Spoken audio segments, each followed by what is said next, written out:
Olá, empresários, tudo bem com vocês? Hoje aqui eu tenho a grande honra de receber aqui o Dr. Leonardo, que é responsável pela Delegacia de Polícia aqui da Civil de Caicó, não é isso, doutor Leonardo? Isso. Muito obrigado, meu amigo, por ter aceito o convite. E eu queria que você se apresentasse aí para os nossos ouvintes. Perfeito. Eu que agradeço o convite, fiquei lisonjeado com a oportunidade de representar a Polícia Civil, né, aqui da nossa região e ter essa conversa com a população. Meu nome é Leonardo Germano, sou delegado de Polícia Civil desde outubro de 2015. Antes eu trabalhava no INSS, então antes de ser policial eu trabalhava nos setores burocráticos, administrativos, né, uma natureza bem diversa da minha atividade atual. Quanto tempo chegou a trabalhar Eu trabalhei no INSS de 2008 a 2015. Foram 7 anos de atividade. Também fui muito realizado, gostava muito do meu trabalho. Cheguei a ser gerente de agência, ocupei alguns cargos de gestão, gostava bastante. Mas o meu grande sonho sempre foi, de fato, ser policial civil, ser delegado de polícia. Consegui realizar em outubro de 2015, quando ingressei nos quadros da Polícia Civil do Estado do Rio Grande do Norte. E desde então fui nomeado aqui para o Seridó, comecei a trabalhar em Jardim de Piranhas e Serra Negra.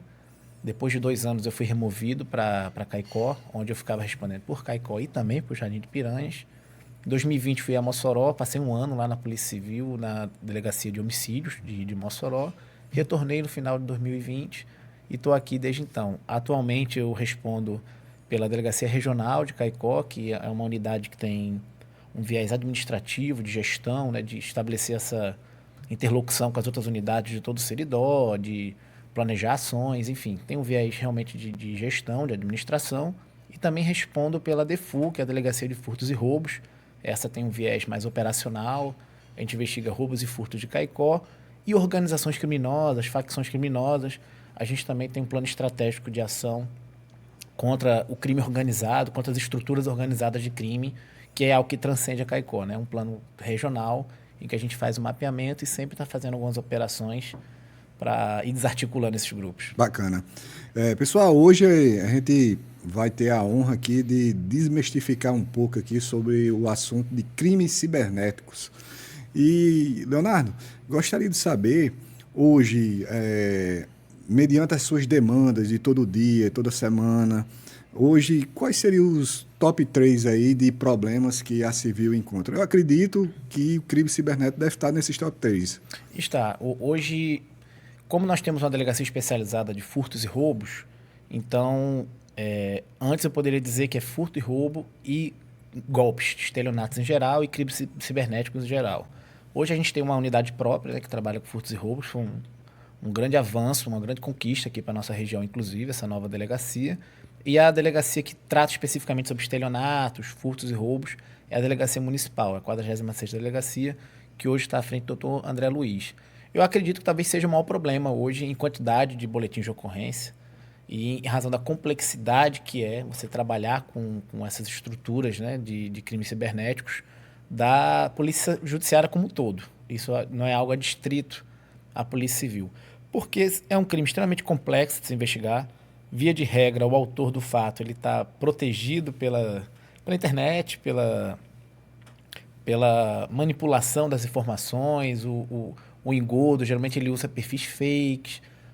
Não é um crime de fácil elucidação, requer aprofundamento, requer técnicas de telemática, ferramentas de investigação que são de fato um pouco mais sofisticadas e que demandam tempo e demandam estrutura.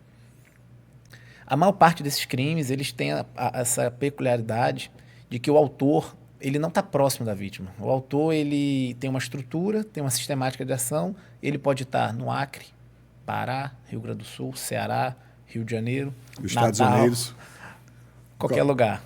qualquer lugar do mundo, né? De modo que isso já é uma dificuldade em si. Eu acho que, inclusive, isso é uma das necessidades que a Polícia Judiciária no Brasil tem hoje. Já há discussões sobre isso, de como a gente poder estabelecer protocolos uníssonos de atuação com integração entre as forças de segurança. Porque a gente não consegue fazer uma investigação dessa natureza sem apoio das unidades onde o suspeito eventualmente estará. Depois que a gente consegue ter um vislumbre mais ou menos de onde ele está, a gente vai precisar do apoio daquela unidade, né?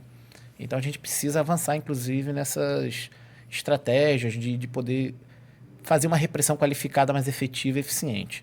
Hoje a gente trabalha muito na perspectiva da prevenção, né? Que é para poder falar para a população, para poder conscientizar a população de que essa é uma realidade que recrudesceu de forma exponencial na pandemia. A pandemia, a gente percebeu que como esse crime ele aumentou. Eu acho que o próprio confinamento, a própria necessidade das pessoas estarem mais conectadas, né, na internet, de maneira virtual, abriu aquela janela de oportunidade para os bandidos. Eles pensaram, aqui Aqui tem um leque, é um nicho de mercado. Aqui é um nicho, né, infelizmente. E eles são muito hábeis. A gente trabalha, e inclusive André Luiz tem feito vídeos, feito orientações à população nesse sentido, de poder prevenir. E a prevenção básica, né, que a gente pode dar para a população é: nunca forneçam seus dados a pessoas que mantenham contatos esporádicos com vocês em redes sociais, e-mail, WhatsApp, telefonema. Bancos, instituições sérias não vão pedir seus dados. Não vai pedir seu CPF, não vai pedir sua senha. Então, esse é o primeiro ponto. Via de regra, esses golpistas eles não têm atuação de hackeamento. Não é a praxe. Não há esse nível de sofisticação na maior parte dos crimes. A maior parte dos crimes, as vítimas fornecem os dados. São manipulados, são enganados e fornecem os dados. Na realidade, é uma história bem contada, né? Então, aquela história muito bem contada, uma storytelling, faz com que a pessoa crie um laço de confiança e, naturalmente, sem querer, passa as informações. Quando pensou que não, já caiu no golpe. Exatamente.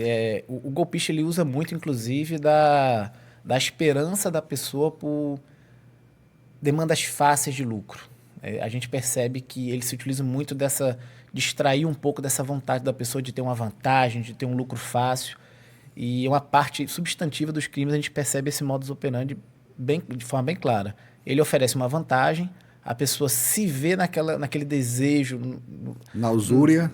De poder oferir aquela vantagem rápida, um lucro, um sorteio, algo que, se você for pensar objetivamente de maneira mais racional, não faria muito sentido. Só que a pessoa, no afã de conseguir aquela vantagem, ela acaba se precipitando e passa dados, passa informações pessoais. Quando ela menos espera, caiu num golpe. Uma das orientações que a gente dá, inclusive, eles pedem muito uma senhazinha que dá no seu celular, por exemplo.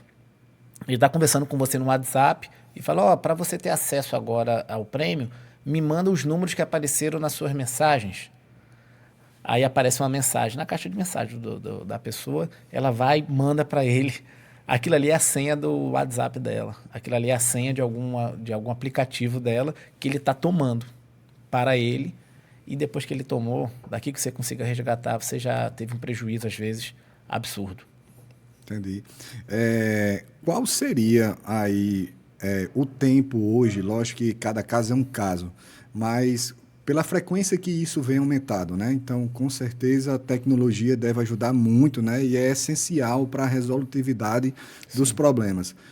Existe uma estimativa de média, mais ou menos, de resolutividade, de quanto tempo, geralmente, quando né? Porque, como você mesmo disse, Cleiton, é muito difícil conseguir elucidar. Mas, em média, quando elas que se resolve, tem um tempo médio, 30 dias, 60, um ano, não resolve. Infelizmente, o índice de resolutividade, isso é uma realidade da Polícia Judiciária do Brasil, o índice de resolutividade de crimes dessa natureza é baixo. Baixo é quanto? 10%? Eu menos? não consigo lhe informar isso de forma precisa, né? Com dados concretos, extraídos de fontes seguras de informação. Eu não tenho esse dado agora. Em Caicó é muito baixo, porque além de problemas estruturais que nós temos, pouco efetivo, não há uma unidade especializada que deveria ter para poder enfrentar, uma unidade especializada para trabalhar apenas crimes cibernéticos, apenas fraudes. Temos em Natal e Mossoró, que é a defraudações.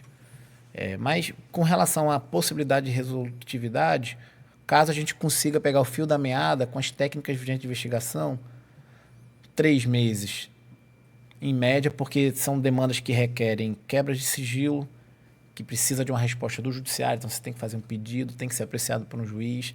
Depois, as empresas que detêm essas informações têm que atender a requisição do juiz, caso o juiz venha deferir as medidas cautelares. Não é algo simples. Aí você tem que analisar uma massa de dados que, às vezes, tem milhares de páginas. Caramba. Não é simples. De fato, não é simples. E eu estou dando essa estimativa desde que você tenha uma equipe exclusiva para isso. Caramba. Só que, infelizmente, o policial civil ele tem que atender isso, mas ele tem que atender o homicídio que acontece, o latrocínio, a violência doméstica, os crimes do dia a dia. Então, se torna realmente uma situação muito difícil e está sendo objeto de profundas discussões. Isso é uma discussão de âmbito nacional, nas polícias judiciárias, para compreender esse fenômeno, que é um fenômeno que, repito, recrudesceu muito com a pandemia, para que se possa ter um enfrentamento estratégico de âmbito nacional, protocolos nacionais, que é um crime que transcende ao Rio Grande do Norte, por exemplo. Repito, o estelionatário não está aqui. Via de regra, ele está longe, praticando o crime da casa dele, com um computador e com acesso à internet. É verdade. Hoje, com o avanço da tecnologia, consegue-se abrir hoje um BO, um boletim de ocorrência, via digital, num site ou algo do tipo, ou tem que ir presencialmente na delegacia fazer esse BO? Nós temos esse avanço, temos a Polícia Civil do Rio Grande do Norte tem um endereço específico para a população poder ingressar e registrar o boletim de ocorrência online.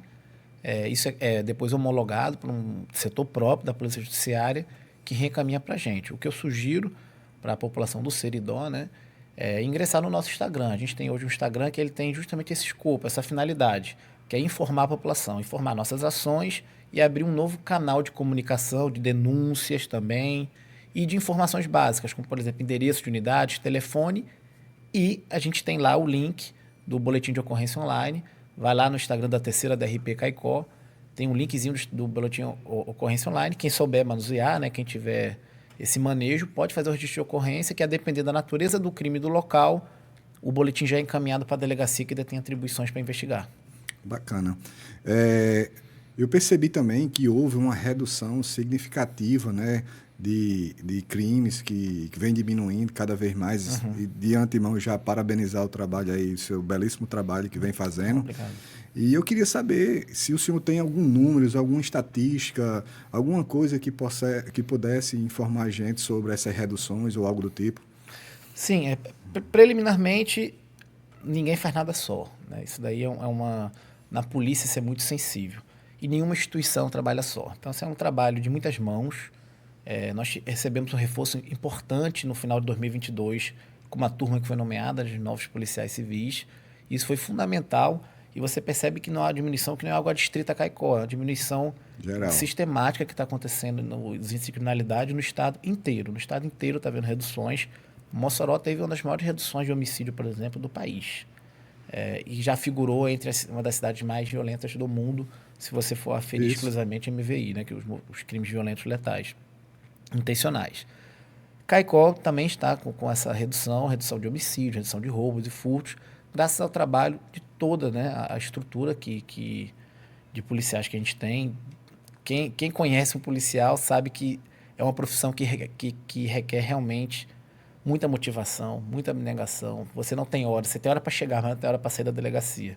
E a gente tem esse espírito aqui. E também é um trabalho muito bem feito pelas outras instituições. A gente tem a Polícia Militar desenvolvendo um trabalho espetacular, a PRF, a gente está muito bem integrado. A Polícia Penal tem uma função extraordinária, silenciosa, só que o controle do sistema prisional ele desencadeia efeitos imediatos, né, nos índices gerais de segurança pública. E especificamente na Polícia Civil a gente tem alguns números interessantes. Eu trouxe até aqui um rabiscozinho. A DEFUR, né, que é a Delegacia de Furtos e Roubos de Caicó, ela existe desde dezembro de 2022. Então a gente teve um ano de existência, agora em dezembro do ano passado, e a partir do primeiro ano, do primeiro aniversário, a gente começa a estabelecer parâmetros. Esses 2 primeiros meses de 2024, como está sendo agora e como era no início quando a DEFU existiu, no janeiro e fevereiro e meados de março de 2023. Que assim você consegue ter um parâmetro estatístico melhor, porque o parâmetro de antes da DEFU ele não vai ser tão preciso assim, porque ela sequer existia. Então existia muita subnotificação, enfim. Se você pegar de janeiro a março desse ano, a gente teve um total de furtos e roubos em Caicó que são registrados, aqueles que a pessoa procura a DEFU e registra furtos e roubos. 248 no ano passado. 248 roubos e furtos no ano passado. É muito. De fato, a gente está falando aí de uma janela de 2 meses e meio. Isso demonstra como a gente precisa continuar empenhado, planejando e trabalhando para poder, de fato, reduzir isso ainda mais. Mas com relação a esse ano, nesse mesmo período, a gente teve uma redução aproximada de 20%. A gente, somando roubos e furtos, a gente tem registrado hoje, meados de março, 198. Ou seja, de 248, a gente trouxe para 198, uma redução de 50 em números absolutos, algo em torno de 20% de redução. A gente acredita que essa redução ela é maior. A gente percebe que antes da existência da unidade especializada havia muita subnotificação. O que é a subnotificação? A pessoa é vítima de um crime, só que a resolutividade é tão baixa, não vou nem registrar, não vou perder tempo. Mas a gente tem desenvolvido um trabalho bem planejado, a gente tem se dedicado bastante para poder oferecer o melhor serviço público possível, né, para a nossa sociedade. E, por exemplo, ano passado a gente teve uma recuperação de 124 aparelhos celulares que foram furtados e roubados na cidade. Isso foi um recorde que a gente conseguiu, o valor estimado desses celulares somados, aí, alguns milhares de reais que a gente conseguiu tirar da mão de pessoas que ou receptaram por descuido, ou receptaram porque sabiam que estavam tendo uma vantagem ilícita ali, ou de assaltantes e furtadores, e devolveu para as vítimas. Quando a gente faz esse movimento, as outras pessoas que estão sendo vítimas de crime começam a procurar mais a delegacia. Então, essa redução de 20% é uma redução de registros formais. Mas se você for pegar a subnotificação que havia antes, é provável que esse valor seja bem maior.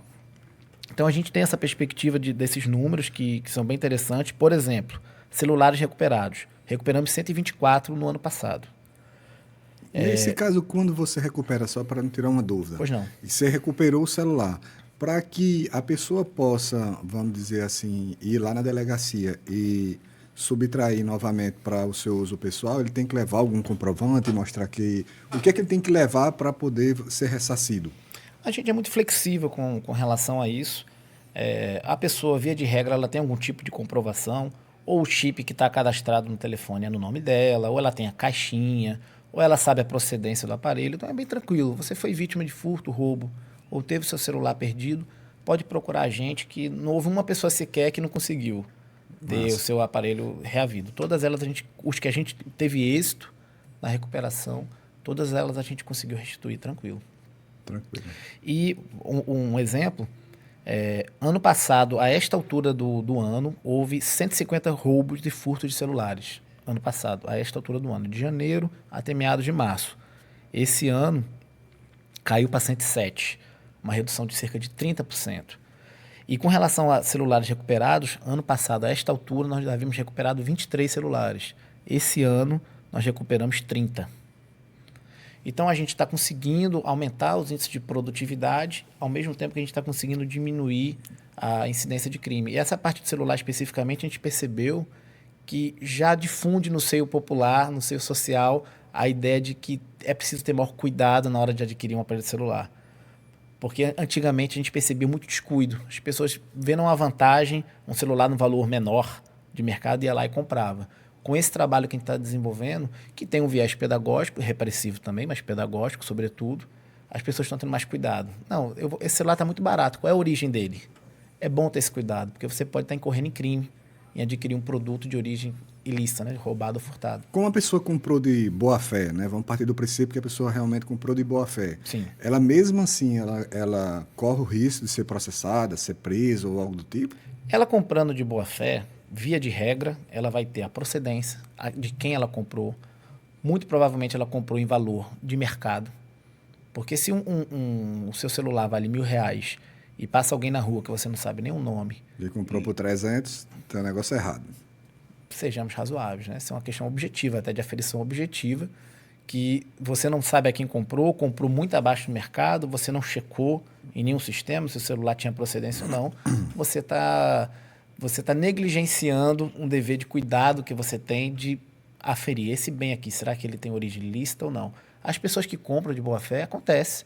A pessoa comprou, uma pessoa conhecida, comprou um vendedor de celular, uma pessoa que às vezes até tem comércio formal de venda, ela vai ter um recibozinho. Essa pessoa não vai responder, porque a conduta dela não é criminosa, a conduta dela não foi nem com intenção e ela tomou os cuidados necessários e comprou um aparelho dentro do valor de mercado. Mas mesmo assim, mesmo ela não respondendo criminalmente, o aparelho celular vai ser apreendido, para a gente poder devolver para o seu legítimo proprietário.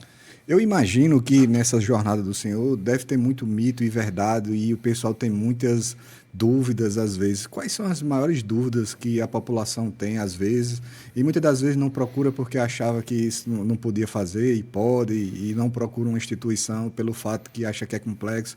Poderia esclarecer algumas coisas de mito ou verdade que você lembra aí de bate pronto? A primeira delas é essa denúncia anônima. A gente percebe que ainda há muita resistência e daí a gente está tentando ampliar os canais de comunicação, WhatsApp, Instagram, enfim, para que a população tenha mais confiança nesse trato com a gente, porque ainda há um mito de que, se eu vou denunciar anonimamente... Vão me dedurar. Vão me dedurar. A pessoa que eu estou denunciando vai tomar conhecimento da origem da denúncia e isso, de alguma forma, vai me colocar em risco. Não há esse risco. Tratando com a Polícia Civil, pelos canais formais que a gente tem de comunicação, a população pode fazer a denúncia. Aproveita aí, já deixa aí, se tiver algum contato aí, a gente já poderia, né, compartilhar. E fazer essa ajuda aí de esclarecimento, não é isso? Vou passar agora. Nós temos, como eu disse, o Instagram da 3ª Delegacia Regional, que é um Instagram que abrange todas as unidades do Seridó. Lá tem os números de telefone das unidades, que também funcionam como WhatsApp, endereço e tem o direct, né, a forma de comunicação. Inclusive, recentemente, divulgamos ou pedimos informações à população acerca de pessoas que estavam suspeitas de movimento num furto. Rapidamente a população colaborou e rapidamente a gente identificou. Isso foi fundamental para a gente poder concluir o inquérito com muita celeridade, inclusive. Então, é um caminho, né? O Instagram da 3ª DRP Caicó, pode ir lá, é aberto, tá bem bonitinho, tem as informações de operação, quem gosta de acompanhar o trabalho da polícia, lá também tem as informações de estatística, de operação, e é um canal de comunicação que a gente garante o sigilo. Na Defur, nós temos um WhatsApp, que é o 98668-5895. 8668-5895. Através desse WhatsApp, a população também pode entrar em contato conosco. Vamos colocar esse número aí, certo? Em algum canto aí do vídeo aí vai aparecer esse número aí para ajudar aí a compartilhar e esclarecer mais crimes, se Deus quiser. Importante. A população, ela tem, do ponto de vista estratégico, ela é absolutamente fundamental na elucidação de crimes. É como o senhor falou, tipo, sozinho ninguém ganha o jogo, né? Então, eu acredito que a junção da população com as outras instituições públicas de segurança, sim, todo mundo unindo e a união faz a força. Tem que ser. O crime hoje está organizado. Muito organizado. Muito organizado. Ele trabalha inclusive com lógicas de ameaça, extorsão, controle territorial, quer impedir da população manter essa interlocução com a polícia. O que a gente está fazendo é garantir à população que pode conversar conosco. A população sabe que aquela casa ali está com um movimento estranho, tem pessoas estranhas frequentando, tem adolescentes que estão se viciando porque estão tendo acesso à droga.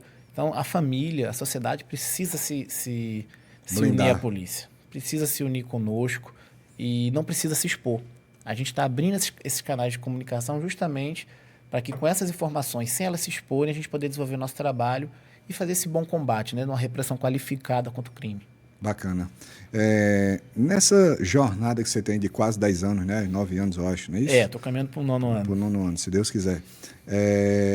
Eu acredito que você deve ter participado de centenas de operações aonde eu tenho certeza teve nelas que foi tocante, que foi algo que, cara, se eu morresse hoje, essa operação aqui teria valido muito a pena. Eu imagino que você deve ter mais de uma. Mas, assim, qual que seria que você acha que ficou mesmo marcado? Uma boa pergunta. Nós desenvolvemos alguns trabalhos interessantes contra o crime organizado, só que o trabalho contra o crime organizado, eu costumo dizer que a operação mais importante é a que a gente vai fazer. É a próxima operação. A gente termina, fecha a operação e a gente sabe que aquelas pessoas que foram desarticuladas, um outro grupo assumiu, então esse grupo vai ser alvo do nosso trabalho agora. A gente não vai deixar eles crescerem. Com relação a homicídio, eu teve pelo menos 2 fatos assim que a gente conseguiu chegar na autoria do crime, conseguiu elucidar, que de fato foi tocante, porque quando você vê o olhar da família, né, que conseguiu materializar a justiça através do esforço da polícia, através da abnegação, fazendo nada mais do que o nosso trabalho. Mas toca, né? Você vê aquele olhar de agradecimento de que o sistema de segurança, o sistema de justiça como um todo, ele tá funcionando. Então, eu não gostaria de tocar, inclusive, nomes, porque há Não, não. alguns que ainda estão correndo. É só um milagre, não precisa dizer o santo, não. Alguns estão correndo, não seria ético da minha parte, Com certeza. inclusive, nominar.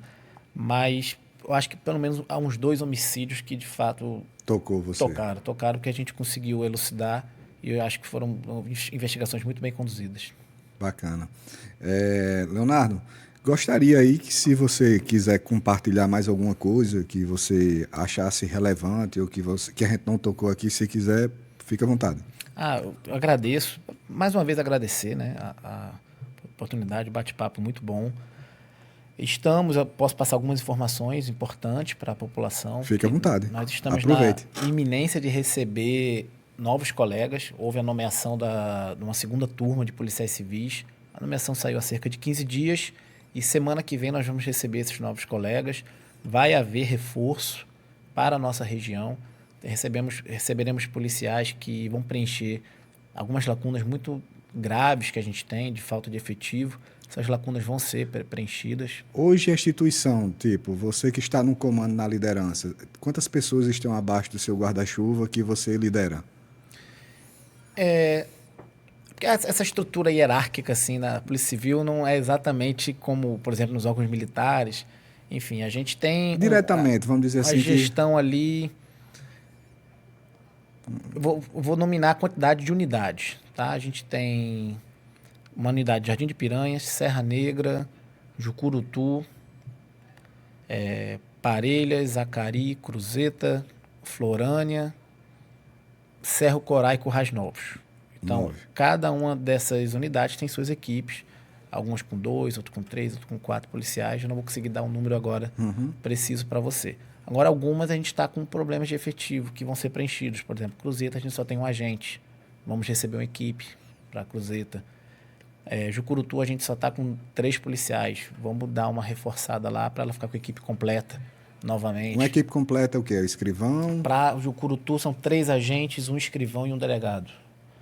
A DEAN, hoje, ela não está... A DEAN não é subordinada, do ponto de vista hierárquico, do gestacional, à estrutura que hoje eu estou como gestor. Ela tem um departamento próprio. Ela tem, inclusive, autonomia de atuação.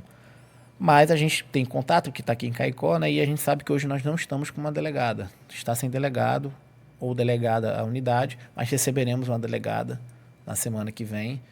Importantíssimo, porque ela tem uma importância estratégica, não só de combate à violência doméstica em Caicó, mas de combate à violência doméstica no Seridó. Porque ela vai pensar as políticas públicas de prevenção, para além da repressão, de prevenção. Ela tem uma capacidade de fazer capacitação nas outras unidades para poder fazer esse enfrentamento. Enfim, vamos receber também uma delegada na DEAN. Vamos receber reforço em Cruzeta, vamos receber reforço em Serra Negra do Norte, vai ter reforço em Caicó. A DEFU deve ganhar mais policiais, a Delegacia Municipal de Caicó deve ganhar mais policiais. Então, esse reforço ele vai ser sentido rapidamente, a população vai perceber. Quando a gente tem essa oxigenação e esse reforço quantitativo e qualitativo nos recursos humanos na polícia, rapidamente há um espiral de crescimento de operações, de trabalhos qualificados de repressão ao crime. Ano passado, a DEFU, nós conseguimos, no total, deixa eu conferir aqui, foram mais de 132 prisões. A DEFU realizou ano passado, apenas a DEFU. Se você for somar com a 46ª, que teve dezenas de prisões, Jucurutu, Cruzeta, Serra Negra, Jardim de Piranhas, também com dezenas de operações, a gente vai somar aí mais de 200 prisões. Aí você vê a redução dos índices. Entendi. Então, isso aí a gente vai conseguir fazer ainda mais e melhor, né, com a chegada desses novos policiais. Então, essa é uma novidade importante. A gente está muito animado porque a gente espera que 2024 seja um ano ainda melhor do ponto de vista da segurança. Em nome de Jesus, se Deus quiser, Amém. eu creio. E aí, palavras finais, amigo, se você pudesse deixar aí um conselho, uma dica para a população, alguma prevenção, o que é que você poderia dizer? Olha aí para a câmera aí e manda essa mensagem aí para a gente encerrar. Vamos lá, para quem está ouvindo até agora, né, eu agradeço a atenção e acho que a mensagem é de que a polícia precisa estreitar os laços com a comunidade. Quanto mais a sociedade está próxima da polícia, mais a gente vai ter compreensão das necessidades mais prementes, urgentes, e mais a gente vai conseguir, de forma qualificada, fazer o enfrentamento contra o crime. A Polícia Civil está aqui para servir, prestar um serviço público, e estamos aqui para recebê-los. Quem quiser entrar em contato conosco, manter diálogo, pode ser pelos canais de comunicação anônima, mas pode ser pessoalmente, presencialmente. A nossa estrutura hoje da Polícia Civil em Caicó funciona 24/7. Qualquer hora do dia que você chegar na delegacia, vai ter uma equipe lá para receber e poder dar encaminhamento à sua demanda. Nós estamos à disposição e muito motivados para poder prestar o melhor serviço público possível. Bacana. Leonardo, muito obrigado. E, pessoal, gostaria de agradecer a todos vocês que esteve até agora escutando a gente e até a próxima, se Deus quiser. Valeu, pessoal. Um abraço.